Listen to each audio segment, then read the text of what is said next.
Hello বন্ধুরা, good morning. আজকে বিপত্তারিণী পুজো। By the way, আমি খুশি, নাম তো শোনাই হোগা। তো সকাল সকাল বেরিয়ে পড়েছিলাম পুজো দিতে। আমার একটু দেরি হয়ে গেছিলো যেতে, ততক্ষণে মা চলে গেছিলো। আমি আর আমার মেয়ে গিয়েছিলাম, ততক্ষণে পুজো শুরু হয়ে গেছিলো। তো সেই সবে শুরু হয়েছিল, পুজো দেখলাম। তারপর ওখানে বসলাম, সবার সাথে একটু গল্পও করা হলো। দেখো পুজো হচ্ছে, আর এখানে কাকিমাগুলো ফল কাটছিল আর কাঁঠাল ঝাড়াচ্ছিল। তারপর চণ্ডীপাঠ হল। আমরা সবাই হাতে দুর্ব ঘাস নিয়ে চণ্ডীপাঠ শুনছিলাম। আর ততক্ষণে যজ্ঞও হয়ে গিয়েছিল। তো বিপত্তারিণী পুজো এমনই একটা পুজো যেটা সবাই খুব ভক্তি সহকারে করে। আর তারপর বতের সুতো বেঁধে সবাই বাড়ি যায়। আর পুজো হয়ে গেছিলো, তাই সবাই একে অপরকে সিঁদুর লাগাচ্ছিল।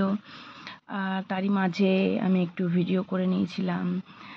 তো আমার তো সেটাই আমার চলে এসছে কথা, যে যেখানেই যাব সেখানে ভিডিও করতে হবে। কি করব, ফেসবুকের সাথে যুক্ত হয়ে আমাদের সবার এই একই অবস্থা। আর তারপর বতের সুতো বেঁধে নিয়েছিল। যেহেতু বলে যে ব্রাহ্মণের হাতে সুতো বাঁধতে হবে, তাই মাকে সুশোভন ভাই বেঁধে দিয়েছিল। আর আমার অত কিছু মানে যে কেউ বাঁধলেই হলো, তাই আমি আমার বন্ধুর কাছ থেকেই বেঁধে নিয়েছিলাম।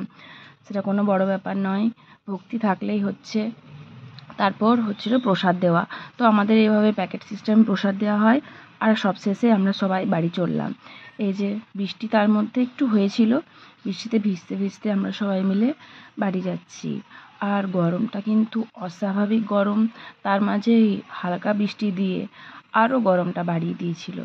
তোমরা কে কে বিপত্তারিণী ব্রত করেছো অবশ্যই জানিও আমাকে। আর আমার ভিডিও কেমন লাগছে সেটাও জানিও কমেন্টে। Thank you, tata. সবাই ভালো থেকো, সুস্থ থেকো।